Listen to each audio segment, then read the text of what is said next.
पिछले एपिसोड में हमने देखा था कि चैनमिंग ने जब ग्रेट हेवन डायनेस्टी के प्रिंस को मारा था तो इस वजह से ग्रेट हेवन डायनेस्टी भड़क चुकी थी। वो लोग चैनमिंग से बदला लेने का फैसला लेते, साथ ही साथ ग्रेट यान एम्पायर भी भड़क चुका था क्योंकि वहां के क्राउन प्रिंस को भी जो चैनमिंग ने मार दिया। दोनों के दोनों सेक्ट वाले चैनमिंग से गुस्सा थे और वो उसके खून के प्यासे हो चुके थे, लेकिन चैनमिंग को इससे कोई फर्क नहीं पड़ता। वो यहाँ पर पूरी तरह से तैयार होता है कि कोई भी क्यों ना आ जाए, मैं एक एक को देख लूंगा कि कौन मेरा क्या ही बिगाड़ सकता है। लेकिन तब हेवन डायनेस्टी से उसको एक लेटर आता है जिस लेटर के मुताबिक उसको हेवन डायनेस्टी में जाना होगा। चैनमिंग हैरान रह चुका था कि आखिर वो लोग मुझे क्यों बुला रहे हैं, लेकिन तब भी वो वहां पर जाने के लिए रेडी हो चुका था। जिसके बाद यहाँ से ये एपिसोड शुरू होता है। तो इस एपिसोड की शुरुआत में हम हेवन डायनेस्टी का सीन देखते हैं जहाँ पर महल के हॉल के अंदर सब के सब पहुंच चुके थे। चैनमिंग भी अपने सभी साथियों के साथ वहां पर आ गया था और उसके सामने होता है हेवन डायनेस्टी का प्रोटेक्टर, जिसने एक छोटी सी पार्टी का बंदोबस्त किया था ताकि पार्टी में बुलाने के बाद वो यहाँ चैनमिंग की जान ले सके। प्रोटेक्टर चैनमिंग से कह रहा था कि लगता है कि हमारी पार्टी ना तुम्हें पसंद नहीं है, तभी तो तुम यहाँ पर देखो आने के बाद भी सो रहे हो। क्या रात भर तुम्हें नींद नहीं मिली थी जो आंखें खोल के तुम सोने लग गए? मेरे सवालों का जवाब तो दो कम से कम। लेकिन चैनमिंग को कोई फर्क नहीं पड़ता क्योंकि वो यहाँ पर इन लोगों को बेइज्जत करने के लिए आया हुआ है। कियान चैनमिंग को देखकर कह रही थी कि यार चैनमिंग तुम्हें क्या हुआ, कुछ बोलोगे? ये लोग तुमसे कुछ पूछ रहे हैं लेकिन तुम तो आंखें खोल के सो जा रहे हो। फाइट नहीं करोगे क्या,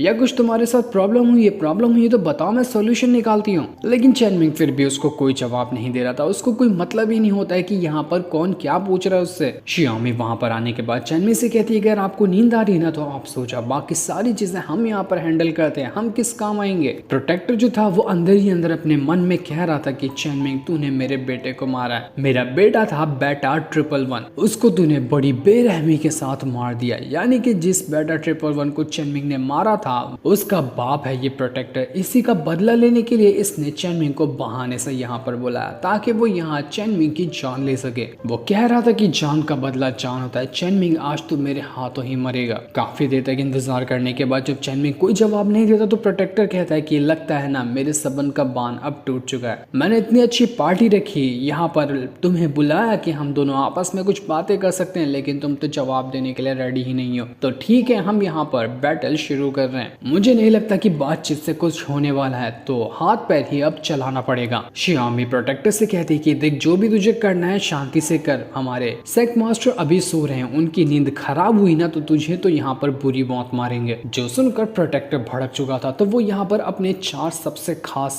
वॉरियर्स को लेकर आता है जिनके नाम थे रेन, विंड, थंडर और लाइटनिंग। बड़े अजीब नाम थे लेकिन वो चारों के चारों कमाल के वॉरियर थे जिनके साथ प्रोटेक्टर यहाँ पर चैनमिंग के खिलाफ फाइट शुरू करने वाला था। कांग जुई जो थी वो प्रोटेक्टर से कहती कि आखिर तुम कौन होते हो बैटल शुरू करने वाले? यहाँ पर हेवन डायनेस्टी का एम्पायर तो बैठा हुआ है ना, वो परमिशन देगा तभी ये बैटल शुरू होगा, कोई प्रोटेक्टर यहाँ का बैटल शुरू नहीं करवा सकता। ये सुनकर एम्पायर कहता है कि अब मैं क्या ही बोलूं, जो प्रोटेक्टर की मर्जी है उसी में मेरी भी मर्जी है, जैसा वो कहे वही होगा। उसकी फटकर हाथ में आ चुकी थी, ऐसा लग रहा था कि वो यहाँ का एम्पायर नहीं बल्कि प्रोटेक्टर ही यहाँ का एम्पायर है और वो तो खाली एक मोहरा बना हुआ है। बाकी लोग कहते हैं कि लगता है ना इस सेक्ट के अंदर प्रोटेक्टर की ज्यादा चलती है एम्पायर से भी, एम्पायर की तो कोई औकात ही नहीं रह गई। तो प्रोटेक्टर कहता है कि लगता है तुम्हारे जुनलॉन्ग सेट का भी ना यही हाल है। तभी तो चैनमिंग जो तुम्हारे सेट का मास्टर है वो तो यहाँ पर आया लेकिन वो कुछ कह नहीं रहा, वो तुम्हारा सहारा ले रहा है यहाँ पर बातचीत करने के लिए, तभी तो उसके बिहाफ में तुम यहाँ पर बोल रही हो। कुछ कहने से पहले अपने गिरेबान में भी झांक लिया करो। मेरे जो 4 वॉरियर है मैं इनको खास ट्रेनिंग दिया था ताकि ये चैनमिंग के साथ फाइट कर सके, लेकिन अब लगता है कि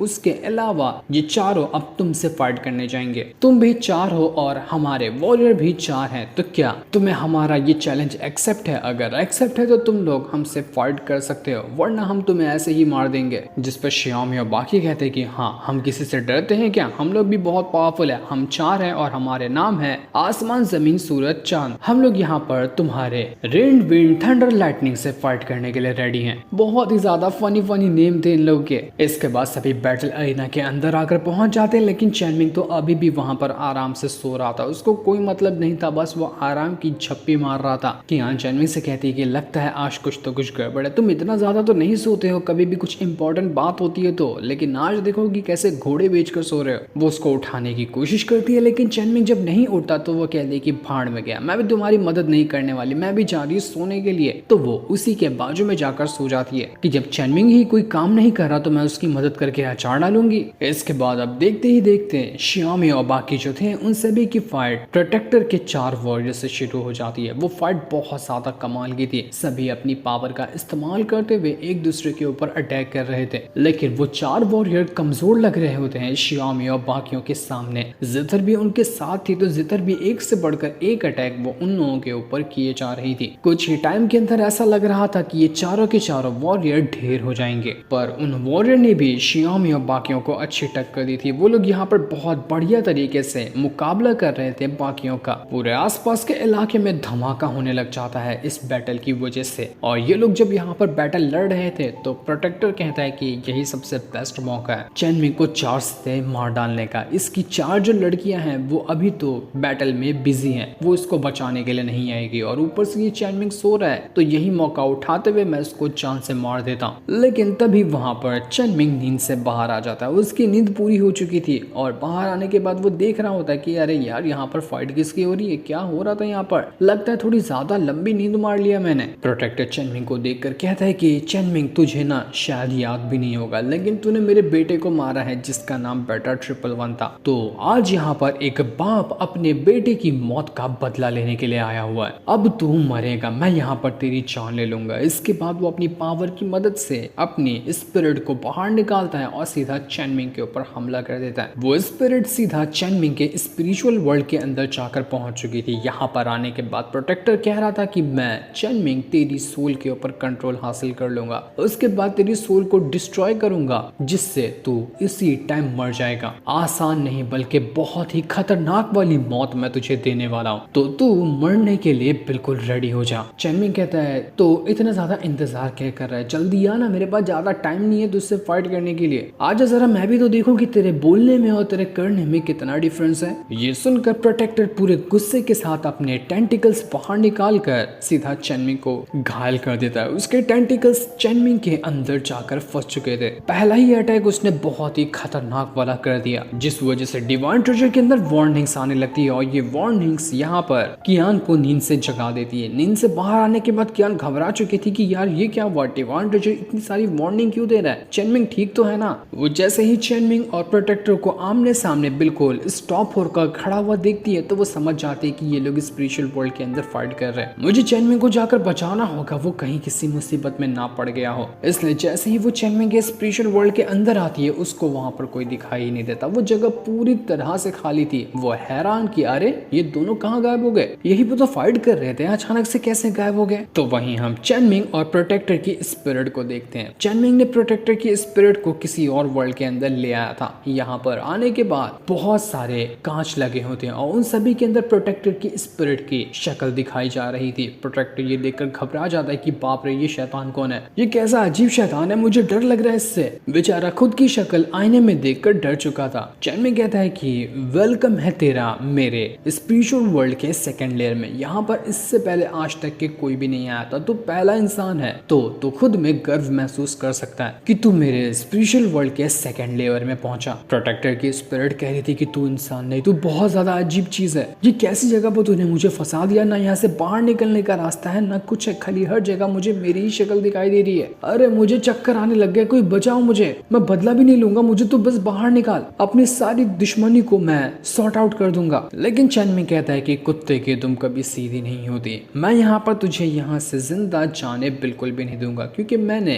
कियान से भी अपने स्पिरिचुअल वर्ल्ड के सेकंड लेयर को छुपा कर रखा है। यहाँ से तू बाहर निकलेगा तो कियान को पता चल जाएगा कि मेरे स्पिरिचुअल वर्ल्ड का सेकंड लेयर भी है, जो कि मैं होने नहीं देता। तो भाई साहब अब तुझे मरना होगा, माफ करना लेकिन थोड़ी सी खतरनाक वाली मौत तुझे मारूंगा, तो दर्द का प्लेजर तू अच्छे से महसूस कर। इसके बाद चेनमिंग के पास किसी तरह की स्पिरिट पिल थी, जो पिल सीधा का सीधा उस प्रोटेक्टर की स्पिरिट को अपने अंदर समा लेती है। प्रोटेक्टर की स्पिरिट अब उसी पिल के अंदर जा चुकी थी, इस वजह से वो स्पिरिट अब चेनमिंग के कंट्रोल में आ जाती है। जब चाहे चेनमिंग उसकी स्पिरिट का इस्तेमाल भी कर सकता है। चेनमिंग कह रहा था कि मजा आ गया, मुझे लगा था कि इससे फाइट करना थोड़ा सा मुश्किल होगा, लेकिन ये तो फुसकी निकला। तो वहीं शियामी और बाकियों ने जितने भी वॉरियर्स थे उन सभी को बंदी बना लिया था। 3 वॉरियर्स बंदी बने होते हैं, लेकिन एक वॉरियर अभी भी बचा हुआ था जो कि जिथर के साथ फाइट कर रहा था, लेकिन जिथर उसको अच्छे से टक्कर देती और मार मार कर उसने उसकी हालत खराब कर दी थी। इसके बाद वो गुस्से में ऐसा अटैक उस वॉरियर के ऊपर कर देती है कि वॉरियर वहां पर खत्म ही हो जाता है। बहुत बुरी तरीके से उसको ये वाला अटैक जाकर लगा था, जिससे वहीं पर उसकी जान चली जाती है। सबके सब यहाँ पर खुश हो चुके थे कि हमने चारों वॉरियर को खत्म कर दिया, अब चेनमिंग की जान बच जाएगी, उसके ऊपर से खतरा खत्म हो चुका है। अब यहाँ पर प्रोटेक्टर की स्पिरिट तो चेनमिंग के पास आ चुकी थी, तो इसलिए उसकी फिजिकल बॉडी अपने आप ही वहां पर मर जाती है। फिजिकल बॉडी वहीं पर गिरकर खत्म हो चुकी थी, जो देखकर हेवन डायनेस्टी का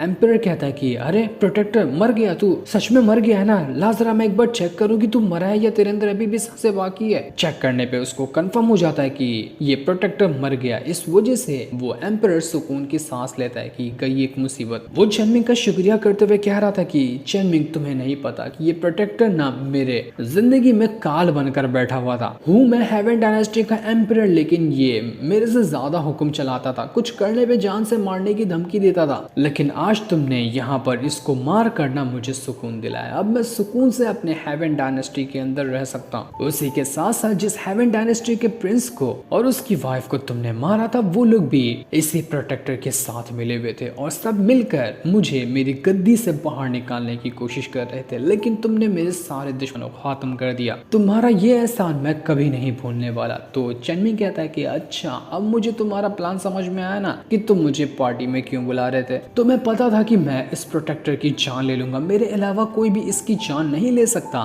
तो तुमने पार्टी के बहाने से मुझे यहाँ पर बुलाया ताकि मैं इसको मार दूं और तुम्हारे सारे दुश्मन खत्म हो जाए। वाह, बढ़िया दिमाग लगाया। लेकिन तुमने मेरा इस्तेमाल किया, जो मेरा इस्तेमाल करता है उसे मरना पड़ता है। तो बताओ एम्पायर, कैसी मौत मरना पसंद करोगे। ये सुनकर एम्पायर घबरा चुका था। वो चेनमिंग से कहता है कि नहीं, मैं मरना बिल्कुल भी नहीं चाहता, मैं यहाँ पर आपका आभारी हूँ, आप जो कहेंगे मैं वो करने के लिए रेडी हूँ। मैं तो यहाँ आपका जुनलॉक सेक्ट ज्वाइन करना चाहता हूँ, आपको एज अ मास्टर एक्सेप्ट करना चाहता हूँ, क्योंकि आप जैसा पावरफुल बंदा मैंने इससे पहले कभी नहीं देखा था। तो मेरी ये छोटी सी रिक्वेस्ट एक्सेप्ट कीजिए और मुझे अपना डिसेबल बना लीजिए। अगर आप मुझे अपना डिसेबल बनाते हैं ना, तो मैं गिफ्ट के तौर पर अपना पूरा का पूरा हेवन डायनेस्टी आपके कदमों में डाल दूंगा। आज से हेवन डायनेस्टी आपके कदमों में होगी। जो सुनकर चेनमिंग तो एकदम हैरान और खुश हो गया था कि अरे वाह, मैंने तो सोचा नहीं था कि हेवन डायनेस्टी मुझे मिल जाएगी, लेकिन यहाँ पर आने का बड़ा फायदा हो गया यार, मजा ही आ गया। ऐसे गिफ्ट मिलते जाए तो मैं तो किसी को भी अपना डिसेबल बना लूं। एक और सेक्ट मेरी मुट्ठी में आ गया जिसके ऊपर मैं कंट्रोल कर सकता हूँ। ऐसा ही चलता रहा तो पूरा का पूरा ये कॉन्टिनेंट ही मेरे मुट्ठी में आ जाएगा। चेनमिंग तो इस चीज से बहुत ज्यादा खुश हो चुका था। जो सीन दिखाते ही ये एपिसोड यहीं पर एंड हो जाता है।